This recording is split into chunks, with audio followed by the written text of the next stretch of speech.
evening and welcome, everybody. My name is Todd Harper. I'm the president of the NCDA Alliance, and on behalf of the board of the NCDA Alliance, our CEO, Katie Dane, and the team, it's my pleasure to welcome you all here tonight. Your Excellencies, Mr. President, Honourable Minister, ladies and gentlemen. I'd also like to acknowledge our co-host, the United Nations Development Programme, World Health Organisation, the International Institute for Sustainable Development, to tonight's special Planetary Health Action Dialogue. And what a momentous week it's been. In light of this Monday's Climate Summit and a high-level meeting on universal health coverage, tonight's event could not have come at a better time as the global community begins to step up its calls for climate action and our commitment to rapid policy responses. The health community, of course, has a good track record ahead of the Paris Climate Summit in 2015.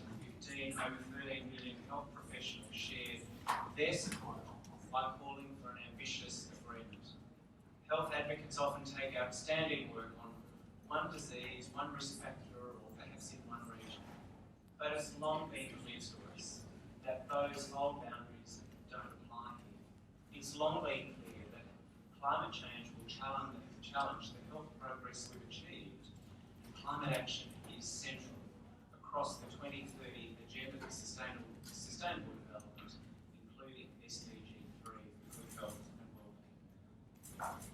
Of course, in this audience, you are very familiar with the fact that climate change triggers epidemics, diseases such as malaria, dengue, Zika, diarrhea, heat-related illnesses. It affects agriculture and food supply chains, and there is growing evidence demonstrating the toll of climate change on mental health. Polluted air, water and soil contribute to more than 100 diseases, and air pollution is the world's major environmental cause of disease and is increasing globally. And it has a disproportionately high impact in low and middle income countries. WHO estimates that air pollution claims 7 million lives each year worldwide. Of these deaths, approximately 80% are due to non-communicable diseases, making the number of NCD deaths due to air pollution comparable to mortality from smoking.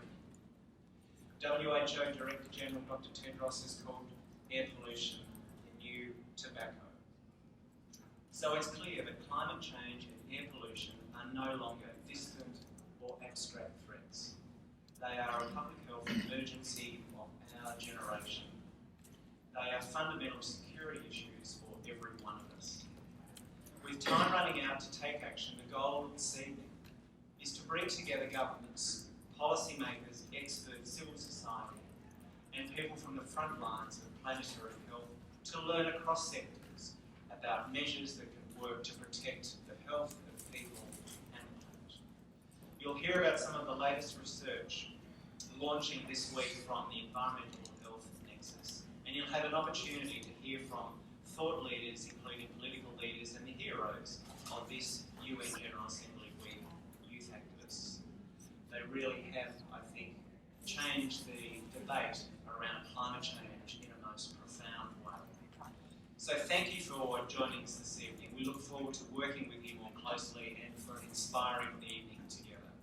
And now it's my great pleasure to introduce our wonderful moderator this evening. We really are delighted to have Dr. Howard Ford, head of our Planet, Our Health Wellcome Trust, to take us through this evening. Thank you very much.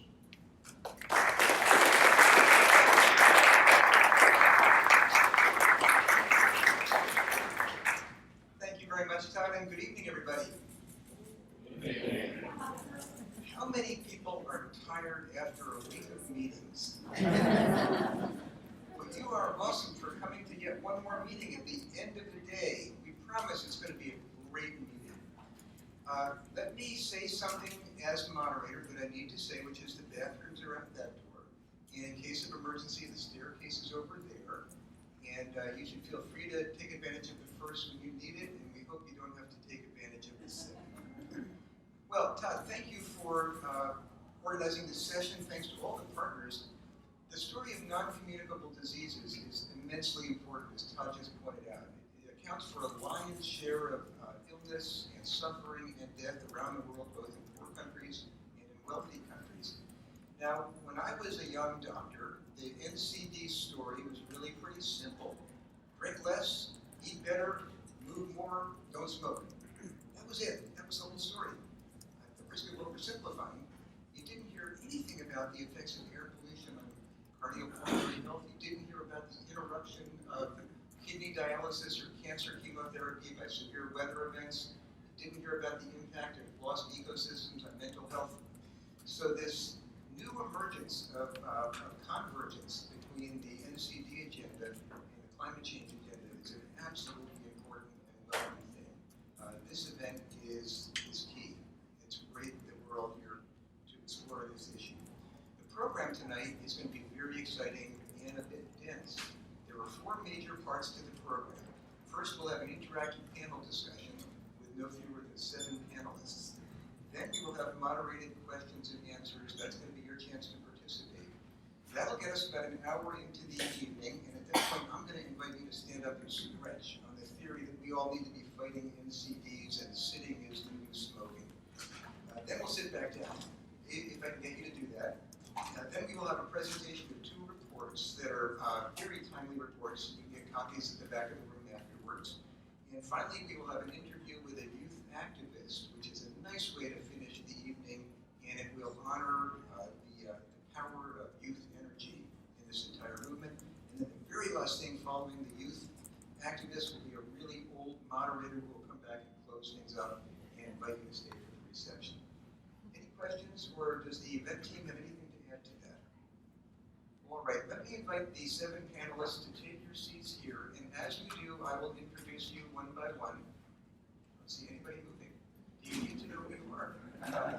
President Remengesau, Mr. Erickson, Dr. Dhaliwal, Dr. Sukat, Ms. Sanchez, Mr. Azim, Mr. Carliner, and that should be 7. So let me tell you a bit about the panelists, and then we'll move right into their participation. President Tami Remengesau is the President of the Republic of Palau. We are truly honored to have him here. He is the 9th President of the Republic and the first Palauan to be elected President 4 times, proving against a lot of evidence to the contrary that it is possible for a national leader to be highly effective and beloved. Mr. Peter Eriksson, to his left, is the new Swedish Minister for International Development Cooperation at the Swedish Ministry of Foreign Affairs. His background is extremely interesting, including serving as Minister of Housing, so he understands a lot about the built environment, and as one of the 2 spokespeople for the Swedish Green Party, so he understands something about environmentalism and activism. Next is, nope, you're not quite in order. I'm going to go out of order. Mandeep, would you raise your hand? Dr. Mandeep Dhaliwal is Director of the HIV Health and Development Group at the UN Development Program, UNDP. She is an incredible thought leader in health within the context of that very important operating unit of the UN. Dr. Agnes Sukat, can you raise your hand? Is the Director for Health Systems, Governance, and Financing at the World Health Organization, with over 25 years of experience in health and poverty reduction in Africa, Asia, and Europe. Ms. Lourdes Sanchez, thank you, a policy advisor at the International Institute for Sustainable Development based in Geneva, working at the Global Subsidies Initiative there. Her research focuses on the analysis of energy subsidies, the evaluation and design of sustainable energy policies, and on developing communication strategies for energy policy reforms.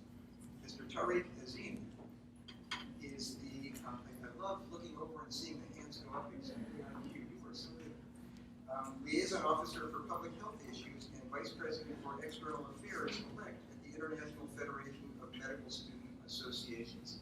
So this is the federation that combines medical student associations from each national unit.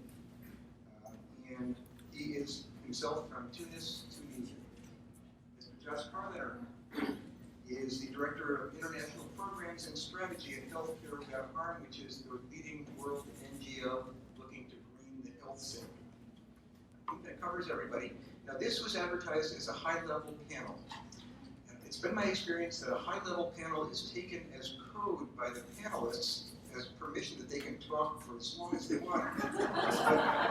But really, in this case, what it refers to is the auspiciousness of the panel members and not the allocation of time that you have. So I'll be asking you each some questions, and I'll beg you to be brief. Brevity is next to godliness, because we have a lot of program to get through tonight, and we particularly want to leave room for audience participation. So, let's begin, Mr. President. You are from a small island nation. You have directly confronted some of the threats of climate change to your people. You also have a population where non-communicable diseases are an important part of your health profile. How do you see the links between the climate threat and non-communicable diseases? And what have you, in your position, done to advance those two causes for your country?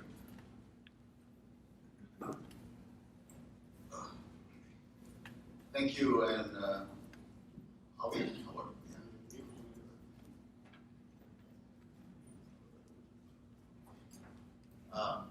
First of all, I'm here because I'm a fisherman. I just took a leave of absence from fishing and became a leader of my country. But I think the message that I want to bring, first of all, is I looked at the two reports that are being launched tonight, and I think they're very relevant.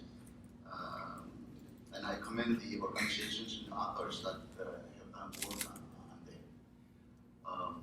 But the message I think we all share is that we can't talk about the 2030 Sustainable Development Agenda without addressing the ocean. Ocean is food security, it's health, it's education, it's economy, it's poverty. And I come from an island nation that is seeing the climate crisis. It's not just climate change anymore, it's climate crisis. And the crisis has affected the way health is being managed on the island.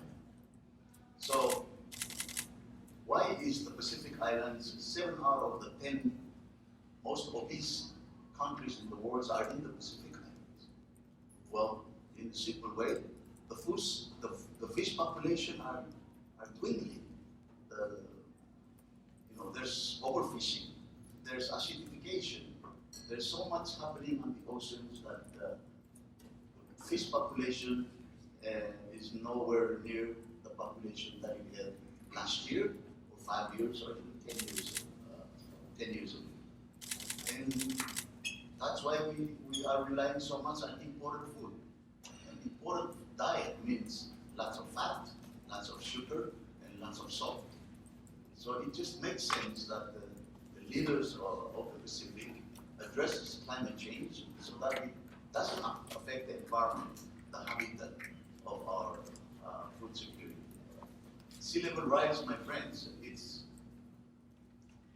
last week. Unfortunately, we recorded the highest high tide in our history, which was 7.4 feet. Normally, it's at 5 feet. And it went from 5 feet to 5.2, 5.4, 6 feet, 6.5, 7, and now the highest is 7.4. Imagine the next 30 years. That's all the coastline neighborhoods, they're going to have to move inland. And they're going to, their taro patch, their food production fields, that's all going to be filled with salt water. So that is why, as I co-chair the high-level panel for sustainable ocean economy alongside the Minister of Norway. And one of the panel's initiative has been to launch an ocean-based action plan. Hello? It's really embarrassing.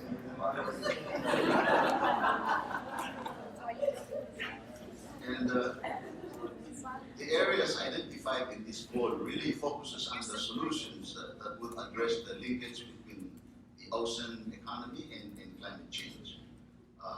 We need to do more nature-based solutions on mangroves and reefs and shifting our diets to sustainable marine resources. But I do want to share with you an initiative that we're doing in Palau, which was to set aside 80% of our EEG, our water jurisdiction, as a no-take zone, completely no-take zone, and then use the 20% for our domestic artisanal fishing we continue to replenish.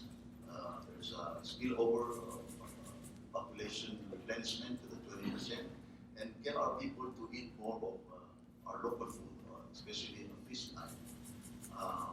We did recently in a policy that would require all government functions, especially when food is served, to serve only pelagic fish. So we have to follow up that policy with something that can make it happen, not just on paper, but in the actual implementation. So folks, those really are just the measures that I feel like I'm preaching to the choir, because all of you can see the interlinkages between climate change and health, and for that matter, the SDGs. I think what we just need to do is go out there and walk the talk. And I'm the only head of state to have done the walk the talk 4-mile trek the other day with WHO. And I just wish more leaders were out there to, again, walk the talk. And so for us, for all of us here, I know we are the ones walking the talk. Let's get out there, let's get people to get the political will. The plan of action are there, let's implement them together. Thank you.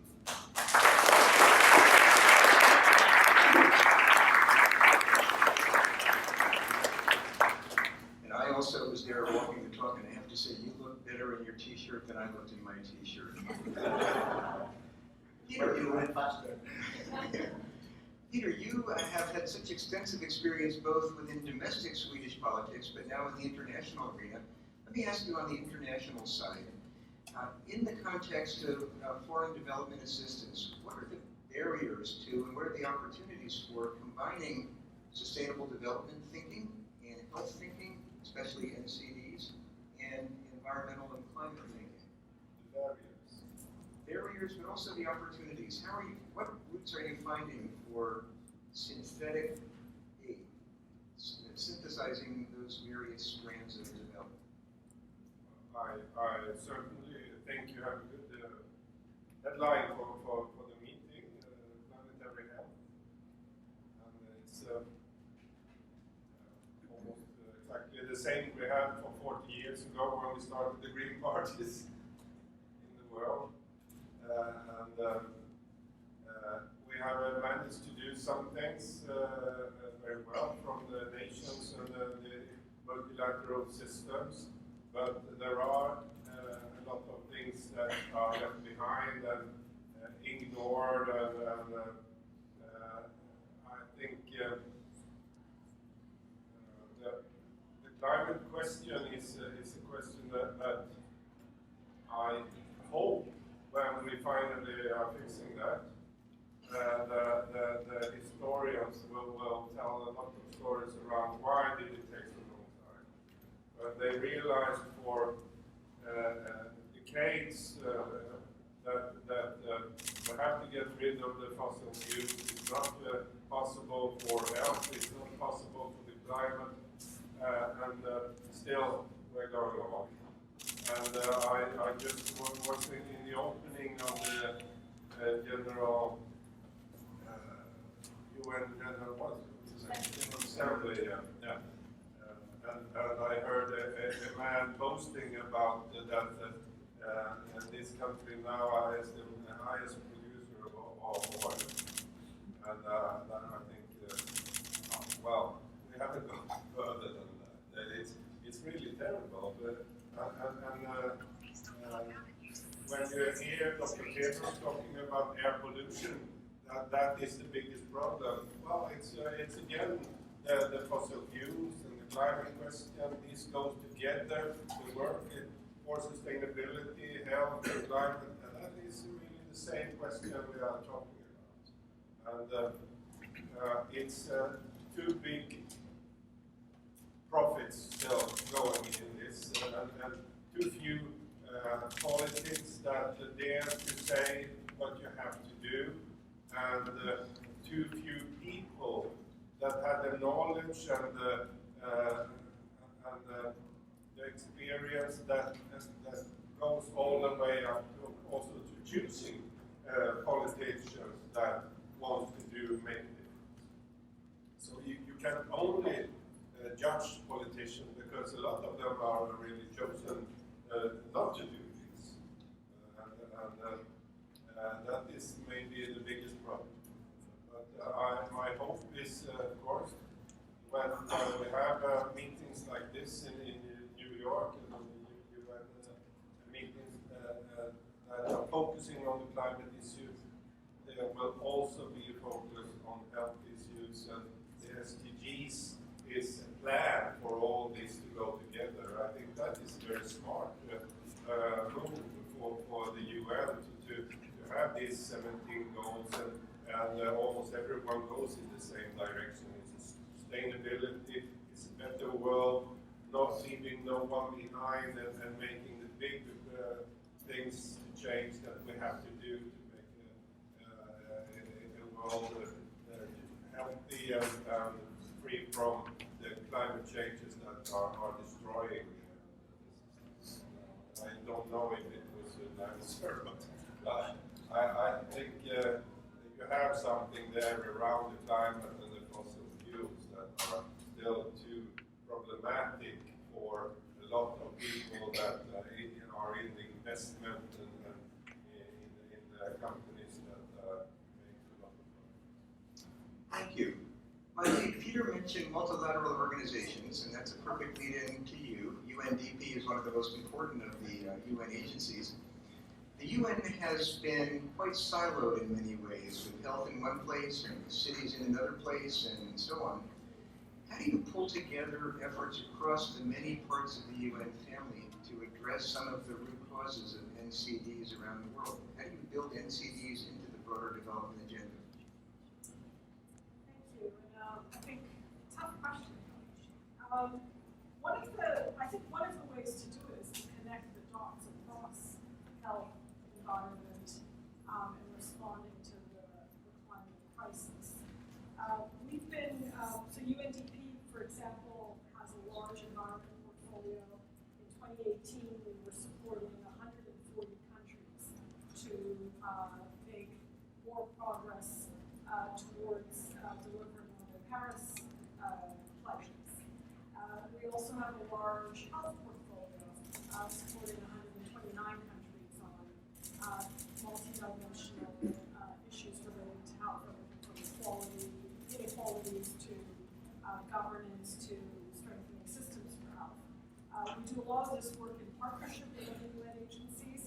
I think connecting the dots is somewhere where there has not been enough investment and enough attention. And I was talking to somebody while we were waiting for the panel to kick off that I was really excited, as in the lead up to this GA week, because the mantra was 5 summits, 1 week, and I thought, wow, these 5 summits are really an opportunity for us to look at the intersectionality across climate, environment, and health. Youth participation, SDG financing, and SDGs, and the week's not over. I'm sure people will do an in-depth analysis of how things have gone. But I think we really do need to do more to look at the issues in that way. And certainly across the multilateral system, there is growing understanding that we can't do these things alone.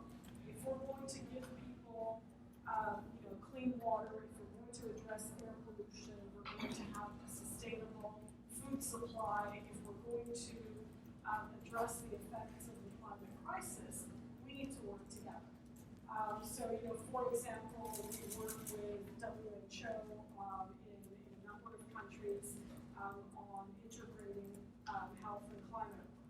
We're embedding health considerations and the co-benefits of health considerations in countries' plans around the nationally determined contributions, and we're hoping to grow that work.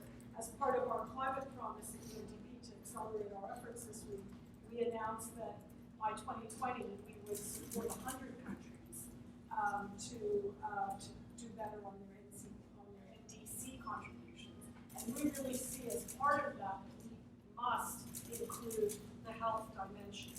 We must include the NCD issues as well as other issues related to health in the NDC work. So I think there's a lot of value to be gained from connecting the dots across the system. There was, yesterday we launched, under WHO's leadership, a plan for 12 multilaterals to work together to do better on health at the country level.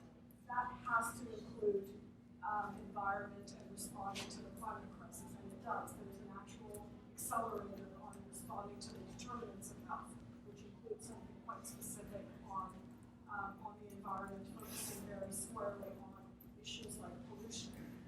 We're also working with a range of partners, actually thanks to support from CDA in Sweden. We're working with Healthcare Without Harm on greening the health sector. How do we support countries to do better in terms of procurement in the health sector? Josh will talk probably more about that later on. So I think there's a lot of work going on. There's more attention to connecting the dots across climate, environment, and health. Is it at the speed and scale that we need to make a difference? No. And I think part of that is because we have not started to really, we're not doing enough, I think, on some of the critical issues around food, around air pollution, and around healthy environments. Also. Thank you. I'm told President Remengesau needs to leave for another commitment. Madam Ambassador, Mr. President, thank you so much for being with us. Please join me in thanking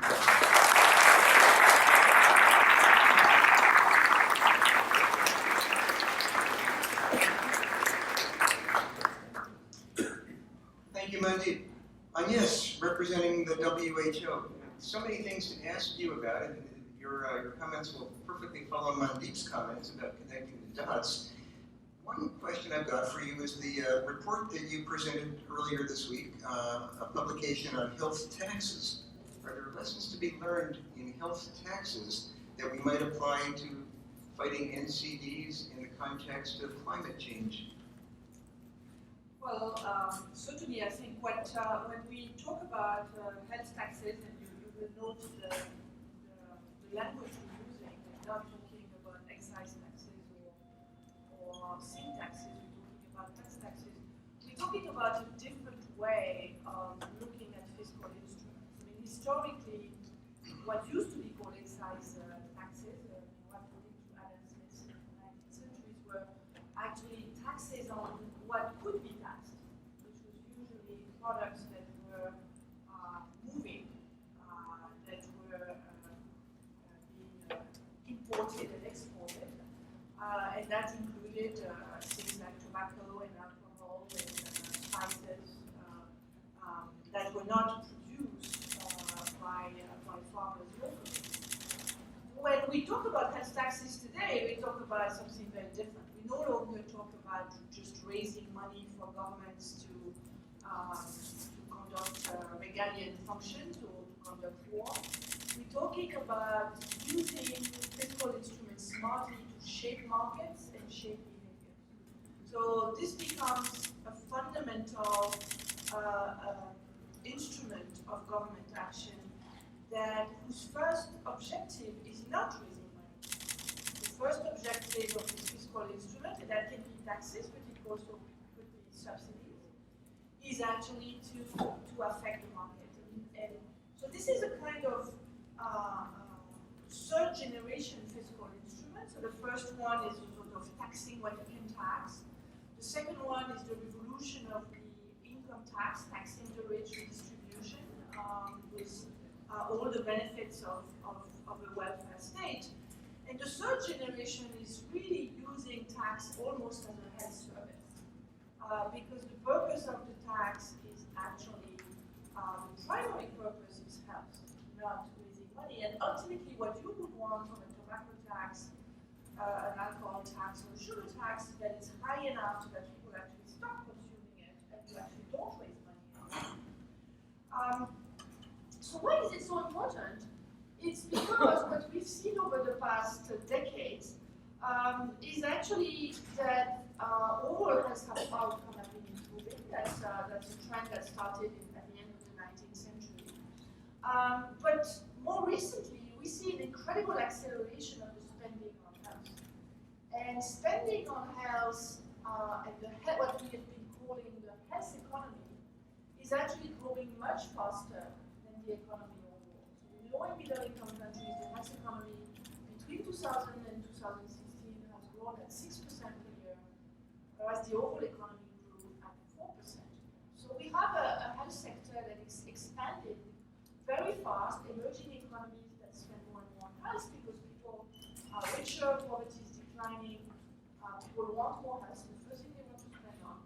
And then they ask the government for more public spending on health.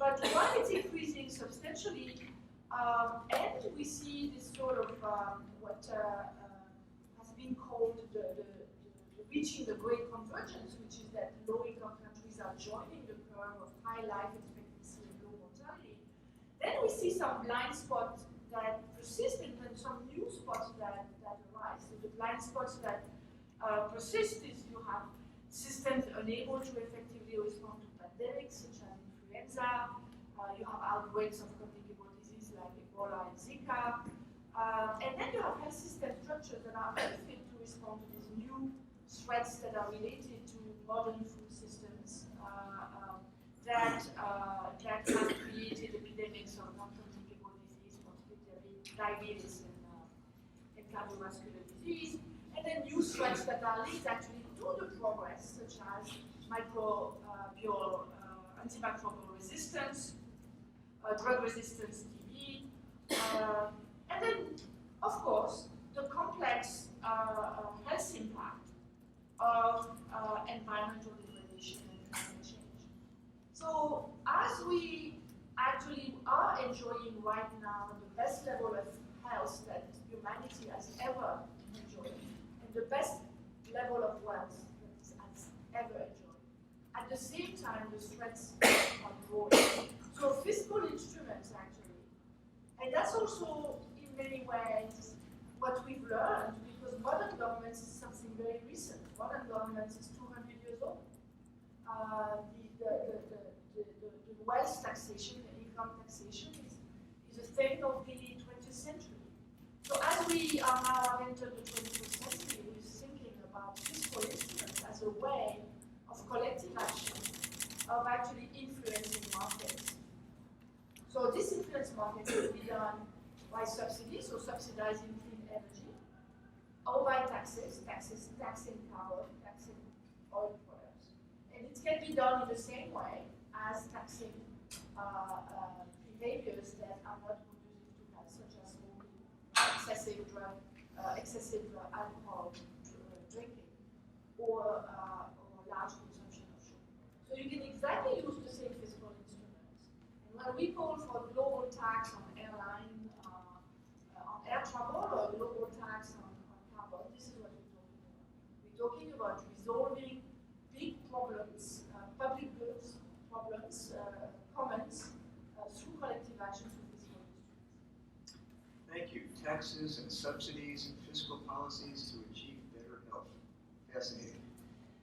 Lourdes, you have recently launched a report called Burning Problems, Inspiring Solutions, looking at some of the analogies between the tobacco industry and fossil fuels. Tell us about that. Yeah, thank you. So, well, actually, first I have to say that thank you very much for inviting me to this panel. And it's interesting because I come from the energy side, from the, we advocate for the reform of fossil fuel subsidies. And it's good to hear that the health sector makes money because fossil fuel subsidies last year were $500 billion. So, it's an area that offers a lot of potential. Anyway, back to the question.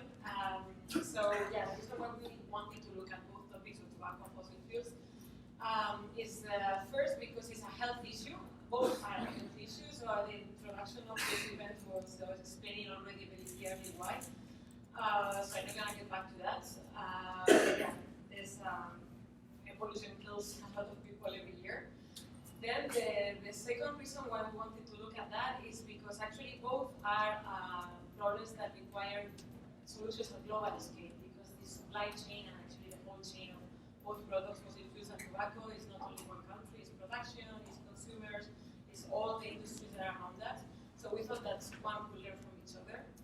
Also, I mentioned the industry, so both sectors have very strong industries that actually don't like their products to be phased out. So that's also an area to look at each other. And the last thing is the addiction sense. So nicotine is addictive, and our society is strongly dependent upon it. We can say it's addictive to that. So that's why we thought that was the interesting thing to do. Thank you. That was an admirably brief answer on an absolutely fascinating reporting. We'll talk more about that. I can talk more. Tarek, you are a public health doctor in training, and so you can potentially engage with a whole range of subjects in public health, from violence to nutrition to climate change. Why climate change? Okay. Good evening, everyone. Can you hear me? Excellent. So my name is Tarek, and I represent 1.3 million medical students from 125 countries. And I wanted to ask you a very simple question. Do you think it would be possible to reach universal health coverage to stop climate change and to achieve sustainable development all at once? I personally think it is not only reasonable and possible, but it's the only way in which we can achieve it all together. Maybe it is because I'm young and inexperienced, or you can also call me a dreamer or a fool. But also, maybe because this week there has been thousands of people out in the streets, young people, striking for a better climate. Maybe also because I come from a country that lived one of a kind youth-led revolution that transcended to the rest of the Arab world. So yes, you can call me a dreamer or a foolish. However, I believe we can make it happen.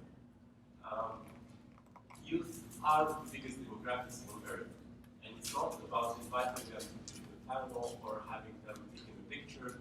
It's more about choosing one of the biggest populations to achieve the greater good. And let me tell you a little secret: we are also troublemakers. So if we are not satisfied with how the world works and how our health is going, how our climate is changing, we will be there to stop what is happening now and to fight for a better future. In that sense, our federation launched an initiative this year, which is climate change in medical curriculum. So we are striving all across the world to include climate change components in our own education. So you might ask me, why am I here in this panel, not attending school? I would say because I believe I would like to become a socially accountable doctor in the future that doesn't care about the only job that he has, but more holistically about the health of the population we serve. And this is why we are advocating for the inclusion of climate change in our curriculum. We are adding more subjects to the very long curriculum we have. However, we do believe that together we can make it happen. Thank you very much.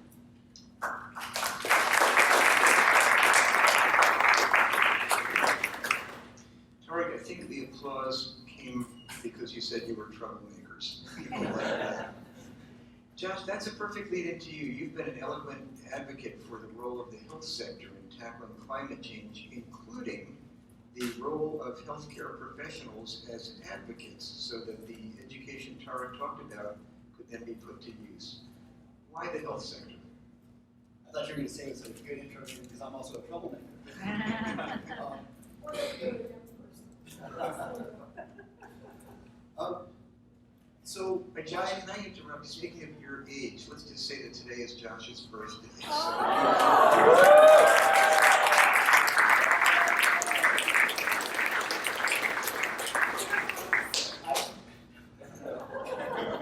I was young until today.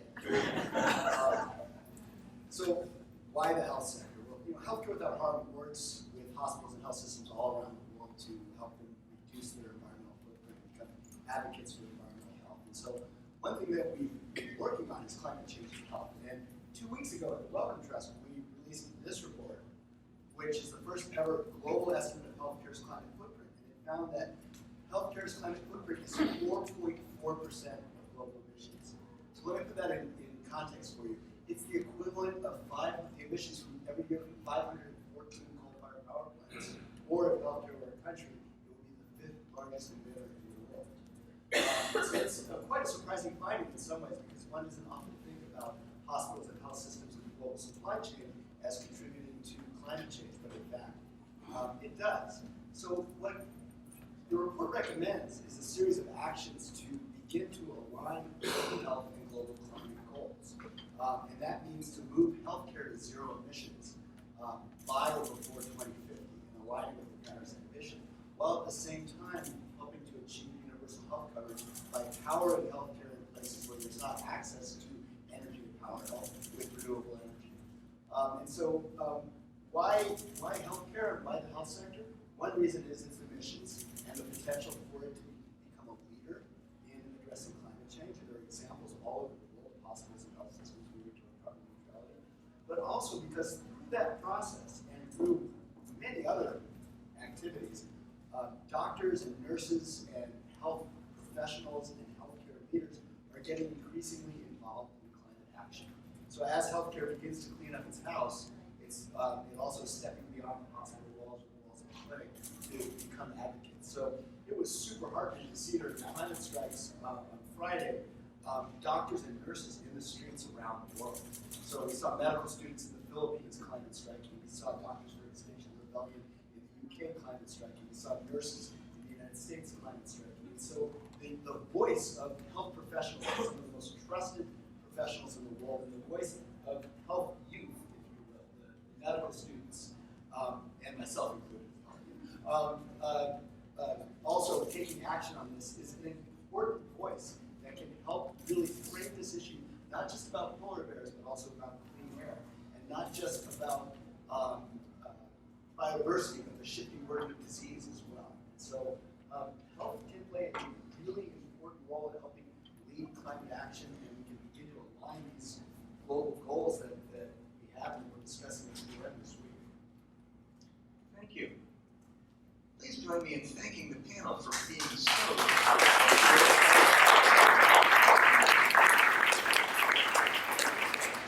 And I'm pleased to say that we have picked up a little time, so we will have more time for audience participation than we had budgeted, and that's a great thing, because nobody is ever sorry about audience participation.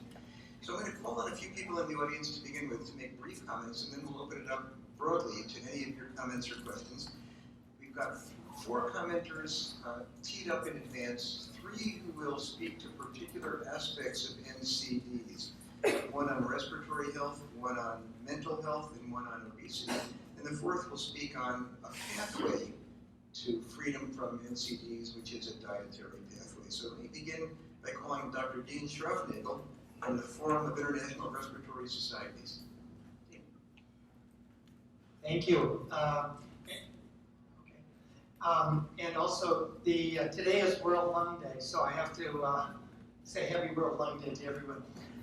The forum has a new document that's just come out that asks the question: if we stopped air pollution at a point source today, would we benefit, and how long would it take?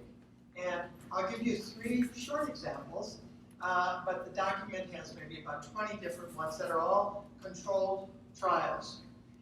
Example 1, for the 1996 Olympic Games, Atlanta instituted a 17-day transportation strategy, closing parts of the city and greatly decreasing air pollution.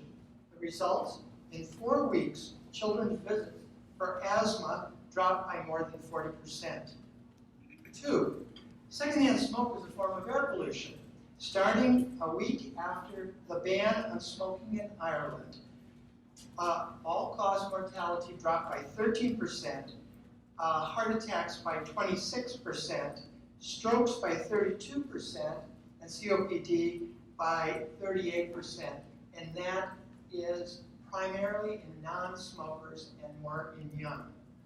And 3rd example, a 13-month closure of a steel mill in Utah resulted in hospitalizations for pneumonia, pleurisy, bronchitis, and asthma being reduced by half.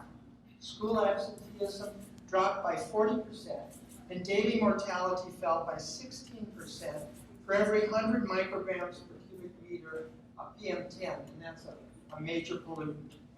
Women who were pregnant during the mill closing were less likely to have premature births.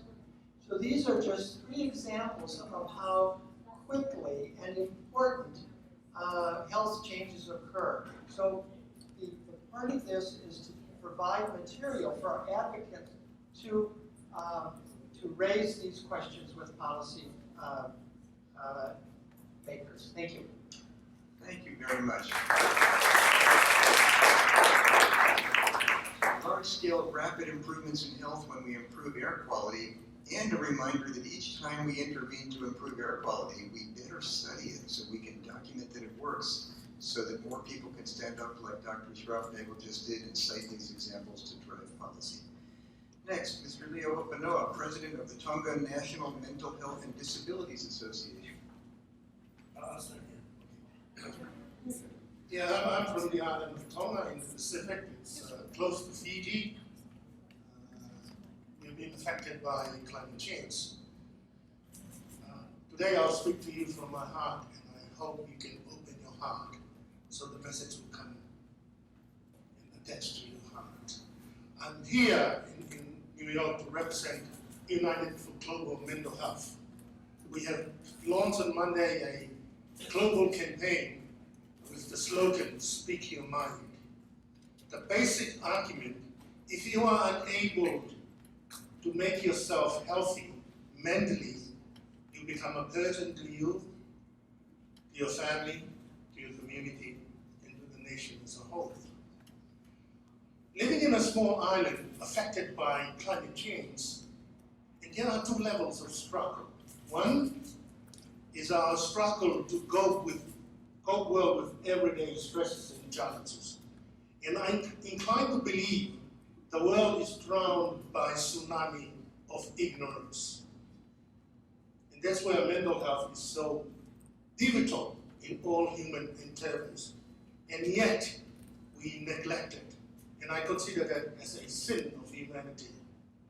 Second, when I encountered the last Kida hurricane in Tonga, Category 5, that added on to our struggle.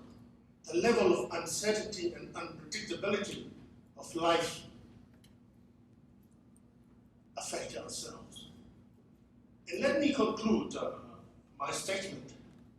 You know, when I do a lot of work in the community with the youth in Tonga, in New Zealand, in Fiji, Australia, what I have discovered that the whole concept of development, the old concept, we tend to place more importance onto things over human beings. And secondly, the question of what is the strongest forces that have influenced our decision to choose which behavior to perform? It's our personal values. Academic research highlighted the fact that when we attempt to understand it, there's a stronger tendency for us to make false judgment. When we talk about obesity, how to cope well, the first issue is to change. And a lot of people don't know how to change. That's the message from United for Global Mental Health. Speak your mind, and in doing so, it gives you sophisticated knowledge, wisdom, and skills so that you can be able to change yourself. And as a result, the issue of climate change will be resolved in of itself. I therefore rest my case.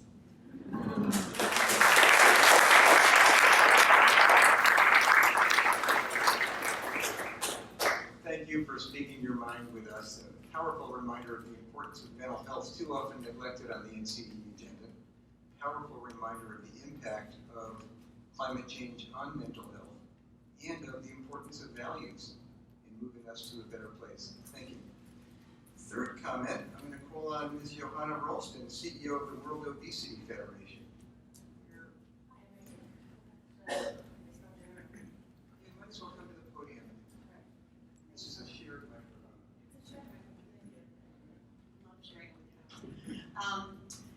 So Gerda Baerberg from Scaling Up Nutrition described our current food systems as bankrupting health systems and exhausting the planet. And I think the food systems piece is really critical. The Lancet Commission on Obesity said, what can we do about a system that essentially privatizes benefits and socializes the costs, the externalities that we're all paying for, and came up with the global syndemic on obesity, undernutrition, and climate change as this sort of triple duty, triple win approach.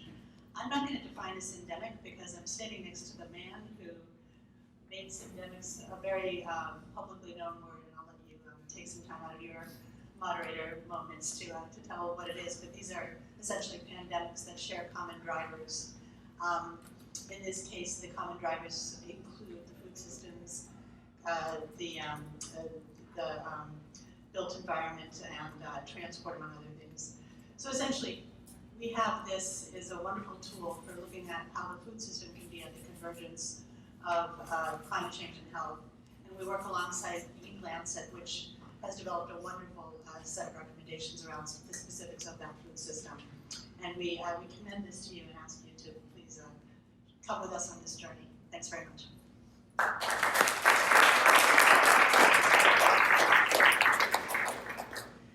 And the last teed up comment is Mr. Sudhir Singh, who is the Director of Policy for EAT. And it was, in fact, the EAT Lancet report that Johanna just kindly flagged, so this is a perfect continuum. Sudhir.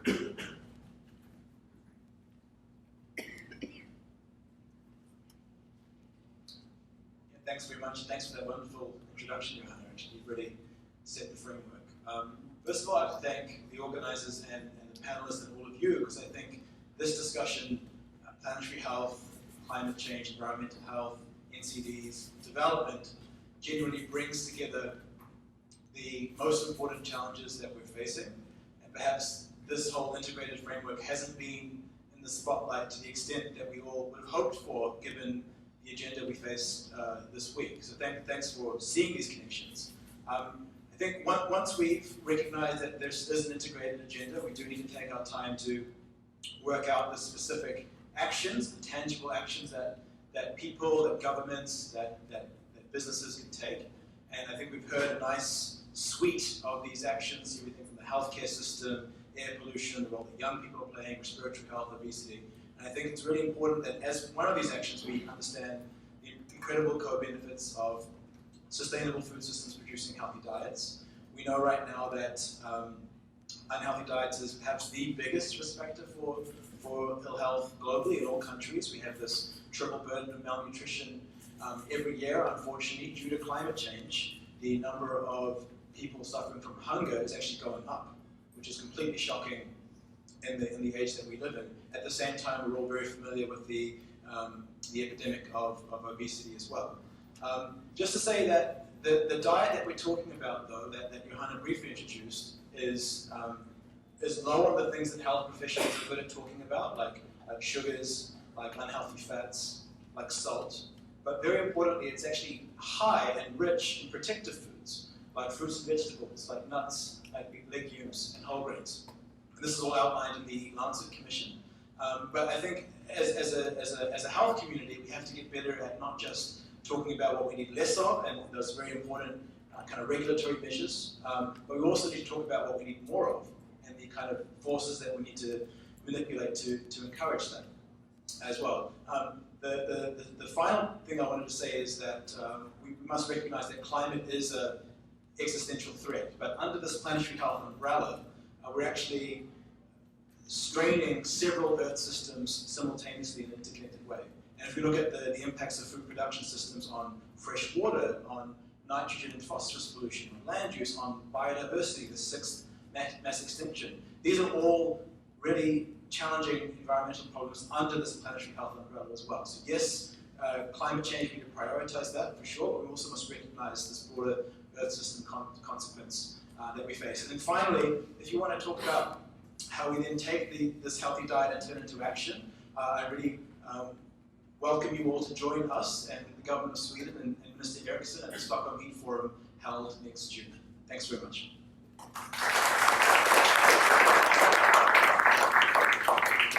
Okay, now it's your turn to tee up your own comments. Raise your hand if you have a comment or a question. We will not permit orations masquerading as questions. So please identify yourself. Yes.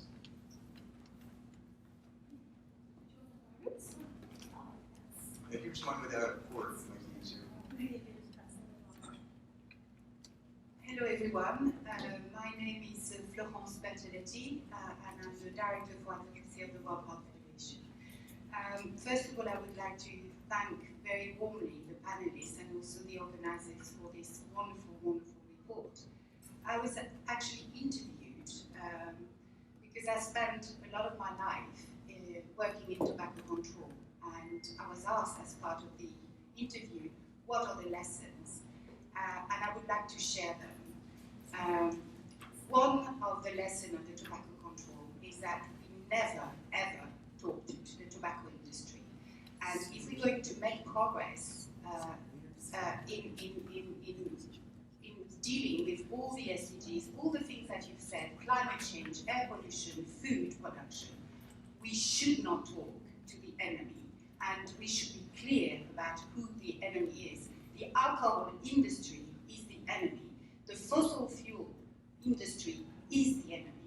Now, regarding food, there was a guy who said that we only, sorry, it's like a big comment, 9 crops, and we are killing our biodiversity. Now, that's a guy from Danone, so he's the CEO of Danone. He says that he will diversify. We have to put him into account. My question to you, I'm also going to go back to Greta. Florence, can you come to your question? My question is, are we bold enough? Are we going to be strong enough? And also, are we barking at the right tree? We need to bark at the right tree, not the wrong tree. We need to go to agriculture. We need to go to finance. Florence, thank you for your question. We can let the panel try to answer now. Anybody want to answer whether we're barking up the right or the wrong tree?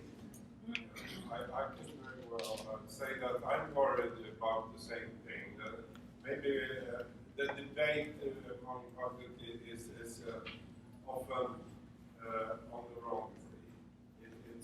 We are often talking about you and me, do we eat the right things, do we do the personal decisions right? But we need political decisions, and we need to go together to make the real change. And I don't see that so much as it should be. So that is a really important thing. But there are also some very positive things that happen. And for example, all the development of renewables. It's very much that today it's cheaper with sun energy and wind energy than coal. And that's because of political decisions. It was actually in Germany this change started because of political decisions. And we now have electrical and biogas cars, and we can choose them more if we want to. And we can also have political decisions to make them more important. And in Sweden now, you talked about the steel mill and what happened about that. In Sweden now, we are taking a new innovation with producing steel without coal for the first time. That is the new thing that the world could use in just a few years. So it's possible, we have the technique, but we have to choose it, and we have to make decisions like you talked about that steers in the right sustainable way if we want the change to come. Josh, quick comment? Yeah, I'm really glad you mentioned Greta and asked if we're being bold enough. Clearly the answer is no. We're not being bold enough. And we put out this report, and immediately UK doctors came to us and said, why 2050 for zero emissions from healthcare? Why shouldn't it be 2030? And the crisis is significant. We're just talking about climate. Aside all the other ones, it is a major existential threat, as the Secretary General said. And our responses, all of our responses, are not bold enough. And so I would urge everybody in this room from the health sector who worked on these different NCDA issues to start thinking boldly and take those lessons from tobacco. The tobacco movement, and you already said it as well, has a lot of lessons to teach the a lot. We are at the point where we need to move on to the next part of our program, but let's take two very, very quick comments, questions from the audience. 1, 2. If you go more than about 30 seconds, I'm going to cut you off, and then we'll have very quick answers from the panel. Lori Garrett from the Anthropos Initiative. I want to ask about low-hanging fruit. Nobody's mentioned it. Almost every single public hospital on the planet is built on cheap land, cheap floodplains next to the ocean. In every single major extreme weather event, we've had flooded hospitals, lost generators, no electricity. People died literally because the hospitals were pieces of crap. Has anybody done an inventory globally of the status of hospitals and their vulnerability to climate impact and extreme weather? And secondly, can we just say, UNDP, World Bank, et cetera, you'll never put a dime into building hospitals that are located in targeted areas that are going to be flooded or damaged or wind destroyed in a climate event? Thank you. Hold off on answering. Let's get one more question. Yes, sir. Thank you. Good evening, everybody. My name is Mike Lüngwi. I'm the Director of Strategy and Advocacy at IOGT International. And you know, Peter, in IOGT, we have contributed to the development in Sweden and eradicating poverty through addressing alcohol harm 150, 120 years ago. So the question I want to ask, I also want to thank the organizers for making this event happen, because there is a clear connection between human... You can skip the thanks and go right to the question. There's a clear connection between human and planetary health, and that is in how we consume and what we consume. We are 4 years into the Agenda 2030, and we are talking about connecting the dots, but we are not really doing that, because we are not addressing and identifying cross-cutting risk factors. We mentioned that. So I wanted to ask WHO, UNDP, but also the Swedish government, what it is that you are doing to address cross-cutting risk factors for development and environment and health. If you could talk to this, please. Thank you. We won't have time for all three of your targets to answer your question. Mandeep, can you tackle both of those questions? Funding for hospital construction and connecting the dots. Okay, so the hospital construction question is very easy, and UNDP does not do that, but I think vulnerability of hospitals is a very good point, and I think that's something that should be brought up to the World Bank and in WHO guidance for health sectors. So that's a shorter answer. I think in terms of connecting the dots, we are, as I said, I think there's lots of examples where we are doing it, but I think we're not doing it enough. And it's not at the speed and scale. So, we do things like we make sure that environment impact assessments include attention to health in general. We link climate data with epidemiological surveys, surveillance in Asia. We look at embedding health in the NDC contributions in countries, and we're hoping to scale that up quite rapidly over the next couple of years. So there's work going on. I think it's just not enough, because I think my learning from this week is that the urgency of the problem, and I have to say, I was just thinking that first really was moved to connect the dots on these issues was listening to Lord present about the Lancet Commission report, and I was like, oh my God.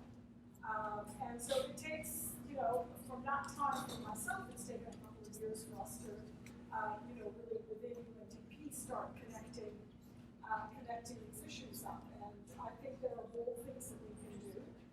They're not popular. I think the fossil fuel industry is a major contributor. They're also, majorly powerful. But in the HIV world, we took on pharmaceutical companies, and they were both somebody, a stakeholder that produced medicines that were life-saving, but they were also, putting them out at prices where nobody could afford them. And it was the voices of patients and NSF and other organizations that really challenged that whole paradigm, and we managed to bring down prices and increase access to treatment. So I think talking to the fossil fuel industry, talking to, advocating, you do have to talk to them.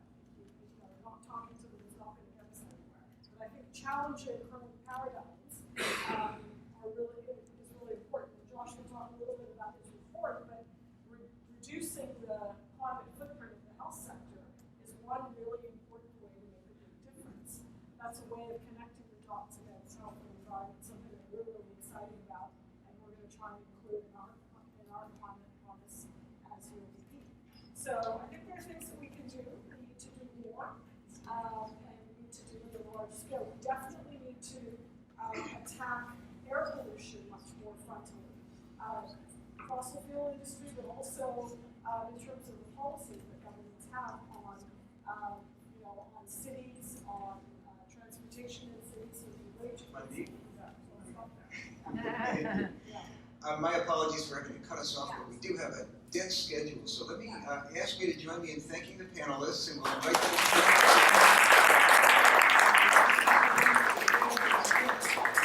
We have a minute for stretching while the panelists take their seats, and we'll move on to the next part of our evening.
Yeah, I know the feeling. Oh my God. Hi, see you. I know, I was talking to Sunny. I know I also. It's tomato with hot cheese. It's very delicious.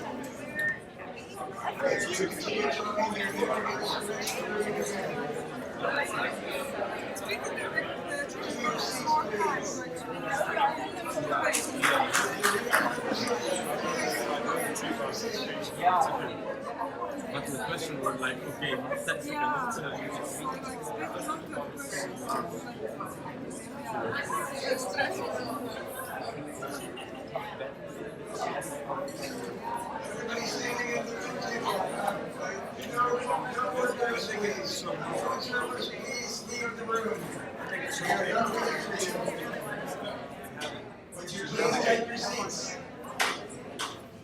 This is clearly a proud end of a very busy week. Absolutely out of control.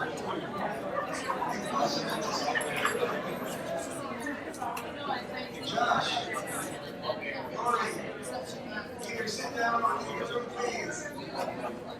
Everybody sit down, please. Wow, this is absolutely uncontrollable. We have two very important reports for you to hear about, and two very excellent report givers. Those standing at the food table, please take your food quietly and sit down. Wow. I swear that's the last scratch period I ever give an audience.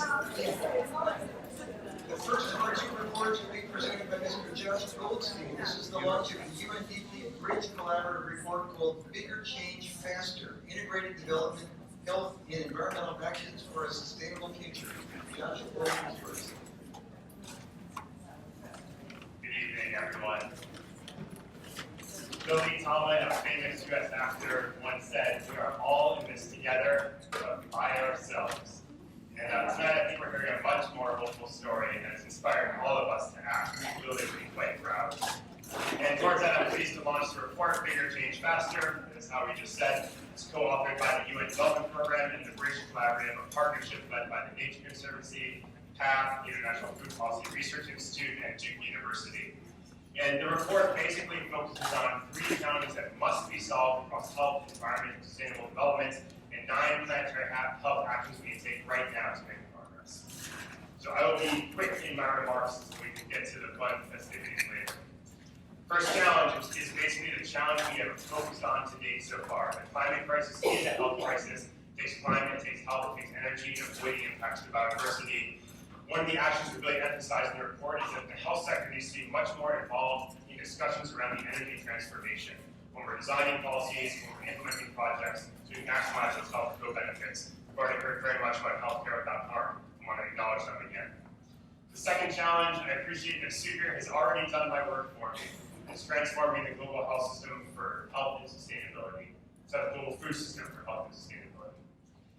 Food and Land Use Coalition, EATS, and many actors are making important progress on this front already.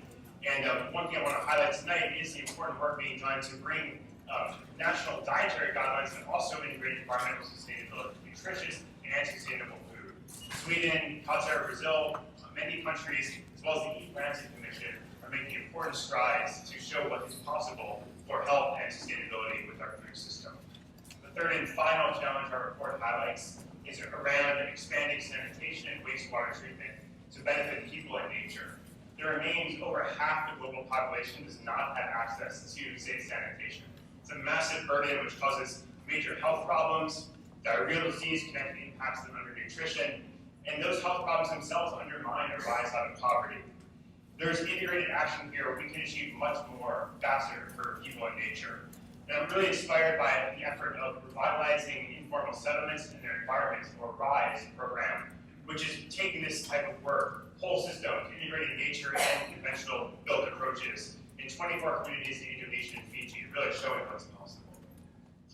Teams all over the world are poised to make progress for planetary health. We need to unlock their ability to do this.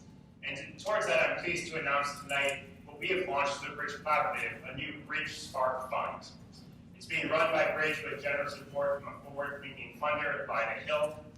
Through this competition, which is open now, 4 teams will receive awards of US $150,000 to advance their planetary health ideas.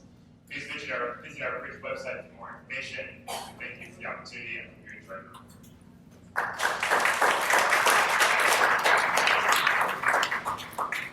Thank you, Jeff, for that excellent report, heroically, rapidly delivered. Next, I'd like to call to the podium Dr. Nandita Murukutla for the launch of the Vital Strategies NCD Alliance report called Fueling an Unhealthy Future, How Propping Up the Fossil Fuel Industry Will Sink in Millions and Cause Trillions.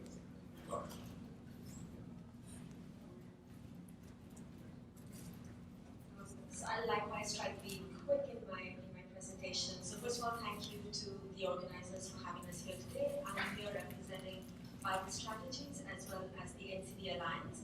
And here to summarize a policy brief that we've just released today. It's an early release of a forthcoming report in which we'll describe how propping up unhealthy products and industries ultimately cause sickness and cost economies. So air pollution caused by fossil fuels, alcohol, tobacco, all of these are the primary preventable causes of NCDs. We know this. And yet, a number of economic incentives are offered to these industries from governments. We describe these incentives in our brief as perverse because fundamentally they go against the interests of society. They pose a burden to health systems and they go against the fundamental interests of development in its true spirit. In the brief that we're issuing today, again, this is an early release, a forthcoming report will have a wider range of unhealthy industries that we'll describe. What we've essentially done is reviewed existing data, pulled it together to describe this policy incoherence. Essentially, on the one hand, governments are incentivizing these unhealthy industries, and on the other, paying the pretty big tab for the sickness that's caused from a very small, limited health budget. So it's this inconsistency, this problem that we seek to highlight. The fact that NCDs face a financing crisis is not news to anyone in this room. We know that NCDs cause 70% of deaths. Air pollution itself causes 7 million deaths annually. And we know that with global trends as they are, this is only going to worsen if things continue as it stands today. Similarly, we know about the cost. We've known that it costs and it will cost within the next decade about $47 trillion from just the 5 major NCDs alone. And yet NCDs are a low political priority. We say this because we're using financial commitments as a proxy for this. Domestic investments in NCDs are low, and if you use overseas development assistance as another proxy of this commitment, it's only less than 2%, as the NCD Alliance has often said. But that said, investments in fossil fuels continue. By our conservative estimates, it's about $300 billion in pre-tax subsidies, in spite of the fact that we see that nearly $3 trillion are what we suffer as the cost from air pollution. In our report, we highlight how global subsidies to fossil fuels have a number of harmful effects. They inflate demand, they promote overconsumption, they reinforce this dependency, and ultimately they contribute not just to global climate change, but also to ill health and NCDs. We also look at government expenditures for health, and what we find is, in fact, the cost from simply air pollution-related ill health it consumes a major portion of government expenditures on health. Up to 50% of global expenditures on health, public expenditure on health, would be consumed by the cost of air pollution alone. When we drilled this down further and looked at specific countries, we were astounded to find that in many countries, the cost of air pollution far outweigh entire government budgets for health. So where will be the money to pay for the ill health from just this one NCD risk factor and burden? But there's also good news in our brief. We're finding countries making the transition. So we describe in our brief the case of Jordan that started with substantial investments in fossil fuels, but over a period of time reduced these investments and particularly shifted to less polluting fossil fuels and reinvested in social programs. So in sum, the case we wish to make with this brief is that the status quo cannot continue and it's unsustainable, paying on the one hand to promote industries and then suffering the toll of the disease, and then adding further burden to an already suffering health system is just simply not sustainable. There's immense evidence on the value of fiscal policies and how they can prevent NCDs, including as a tool for behavior change, as was described. So policy coherence is really key. So it's imperative for governments to phase out incentives, and as they do so, to describe this phasing out as a social good by reinvesting in social programs. And fundamentally, governments must recognize the strong value of fiscal policies and use them as instrument to make them work to prevent NCDs. Thank you.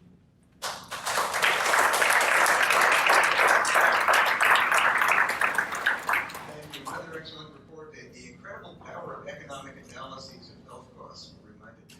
Well, we're into the final part of our program now, which will be an interview with Ms. Purva Patil, who is Vice President of the Medical Student Association of India. Purva, would you join me over here?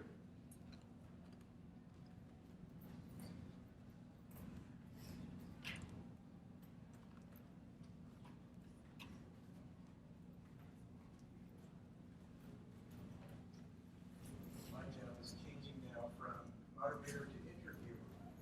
Purva, welcome. You are Vice President of the Medical Student Association of India.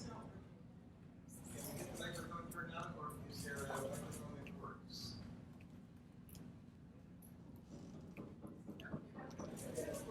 Hello, hello. I think we have to hold this right in our mouth. You're Vice President of the Medical Student Association of India. How many medical students are there in India? In India, I think the number is shifting, but from an estimate, there are around 450 colleges. We have to do the math, but there are more than 1.5 lakhs medical students in medical colleges right now. And for those who don't know what a lakh is, how would you say that in thousands? Oh, sorry. Sorry. So 1 lakh is, wait, 1.5 lakhs. This is why I'm in medicine, you know. This is why I dropped math after Chris said. But I think it's fair to say that you probably govern more people than the president of Palau. So that is an amazing thing. Tell me, medical students are very busy working on learning about physiology and biochemistry and pathology. Are the medical students interested in planetary health, climate change, and so on, or do you have to work to get them interested? That's an interesting question, actually, and this is a challenge that we face to begin with, because a lot of medical students felt they already did not have enough time for anything in life, and moving past that and talking about something that felt so remote to a lot of medical students, including myself in the initial stages after it came. But I think the perspective changes a lot when, especially when you put it in a very direct way, and just talk to, I mean, if I'm to talk to a friend of mine or a colleague of mine, I'll just start the conversation with, what's the point of studying medicine for 6 to 7 years, knowing that we probably won't have a future at all if we don't talk about planetary health and about the crisis we're facing right now. And also, the link between health and climate itself was very blurry for a lot of us. But when we went more into the kind of cases that we see and the links to what's happening with our planet right now, I think that got a lot of us on board with the climate movement in general. Because if you look at our OPDs now, it's full of 30-year-olds with heart attacks, cardiovascular diseases starting really early on, diabetes starting. The average age of people having diabetes in India was way beyond 50 at some point. And now by 40, 45, there's so many of us suffering from diabetes and other NCDs. If you leave away NCDs, even infectious diseases, there's rise in almost every healthcare issue. And somehow if you look back and just draw lines, all of them go down to the way we're living life and the condition of our planet and where we're going later on. So a huge burden of human suffering, a huge burden of planetary change, and clear links between the two. Let me ask you, do you study medical ethics as a part of the medical curriculum in India? Surprisingly, it wasn't a part of my curriculum when I began, but with the new curriculum, there's just very recently, last year, new curriculum was introduced. Medical ethics is a part of it. But I'm fortunate to be in a college where my dean was very specifically focused on ethics, which is why I had the privilege of learning a lot of it. When you studied ethics in medical school, did the ethical principles extend to the globe? Did you talk about the ethics of fossil fuel pollution or the ethics of changing the planetary state, or was it more clinically based? To begin with, I think what was addressed in greater depth was the clinical component of ethics. But you know, you cannot exclude clinics and the planet and the globe completely. So regardless of what you start the conversation out with, it's eventually going to end up in a discussion about what's happening on a much larger scale than we're operating on. Which is why I'm going to be the diplomatic man. So it did not start out with a discussion about the globe, but it ended there. Let's talk about activism. Several people during the course of the evening have talked about the need for health professionals to be advocates, if not activists, to tackle challenges like climate change. Do the medical students in India incline toward activism? Can they be trained to be activists? What do you tell people about how they ought to be activists during school and during their later careers? I think not only medical students, but anybody that borrows oxygen and a place to live from this planet is very easy to convince of the damage we're causing to our own homes. And once you realize that, it's just an urge that comes with the understanding of what we're doing to the planet, that you want to make sure that more people know what they're doing and changing the way they live their lives. So I think regardless of whether you're studying medicine or not, it's something everybody of us should be a climate activist. I don't see a reason for us to not be one. Anybody who borrows oxygen and a place to live from this planet, what a beautiful phrase. Mr. Modi was here earlier in the week. If you could speak with him, what would you tell him? I think I have a very long list of things that I want to tell you. But not only him, but to any world leader that is or was here in the last 1 week. There's one thing things I would like to say, because I saw a lot of fragmentation which upset me a lot. And I see that back in my home country also.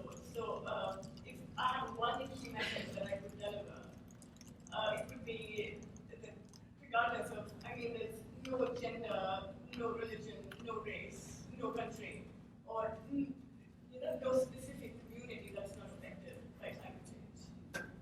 And we are in this together, regardless of whether we like it or not.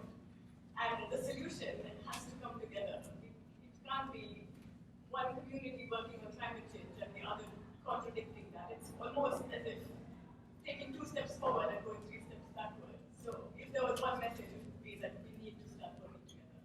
So a message of unity and solidarity, which might not be so well received, but it would be great for you to give him that message. The last question of an interview is always this: what do you wish I had asked you? What's the question that you didn't hear from me that you would like to have heard? You can phrase your own question now. I think it would be more of, I mean, we've been talking about the links between health and between climate, but what I would, I think I would have liked to talk more about is the examples that I bring from my local communities. I think that's what, that's something that, that's unique to what I can get here. I think I would like to talk a little more about that. Go. Thank you. You have a green light. So there are 2 or 3 examples, because I'm sure a lot of us know and accept that there's a link between health and climate, but we don't necessarily, like if I ask you now, maybe there are 2 or 3 examples that you can come up with.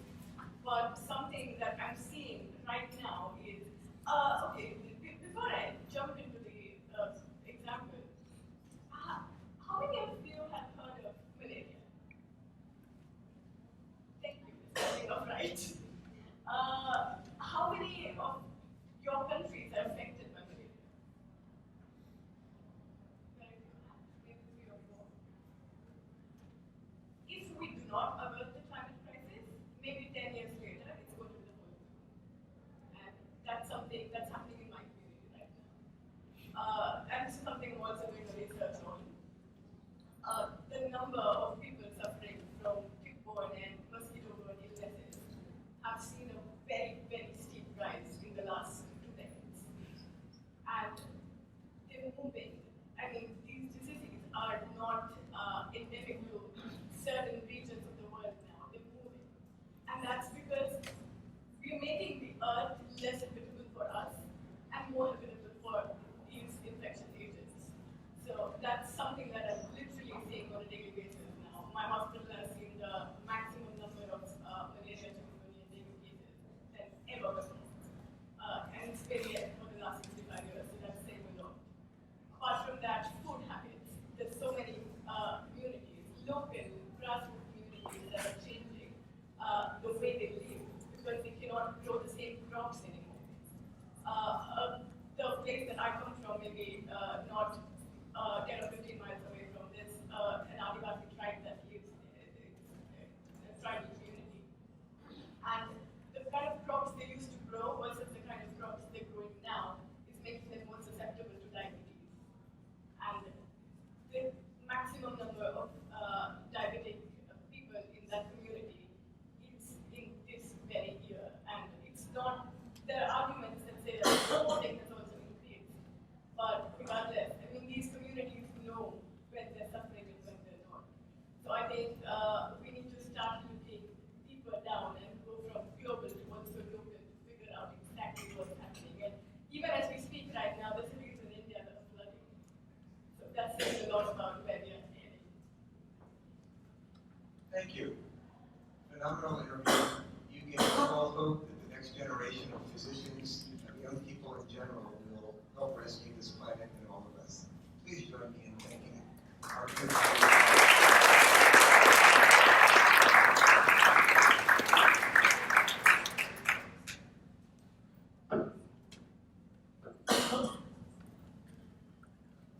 Well, an incredible evening and a salute to everybody who's stuck with us till the end. It's been a long day for everybody. We've heard about a whole range of non-communicable diseases. cardiopulmonary disease, obesity, diabetes, mental distress and dis-ease. And we've heard about a whole series of climate-related pathways that contribute to the growth of those diseases, from energy systems to the food systems to the built environment. We've also heard about a lot of solutions, and just to wrap those up, we've seen an example of inspired leadership with a national president who gets this connection and who's leading his country accordingly. We've heard about organizational reform in organizations such as the UN, where we heard about funding to connect the dots, change organizational silos so that they can work more effectively across disciplines and across boundaries. We've heard several times about the importance of tax policy, subsidies, and related fiscal instruments to change corporate behavior and to change individual choices. We've heard about the power of economic analysis, of cost and benefit analyses to drive policy by documenting the steep health costs of the climate crisis. We've heard about capacity building at the level of medical students and others to create the next generation of health professionals and leaders. We've heard about cleaning our own home by greening the health sector, both as an important contribution to tackling climate change and as a beacon on the hill, if you will, to spread that influence across all of society. And we've heard about action, activism, youth energy, and the kind of thing that we've seen over the last year, which is, in the end, one of the most hopeful things we can possibly say. Todd, do you want to close it all? Otherwise, we'll adjourn. Thank you all on behalf of all the session organizers for being here this evening. There is a reception now. Many of you are guilty of having started that reception early, a half hour ago, but now you have full authorization to dive into the reception. Thank you all.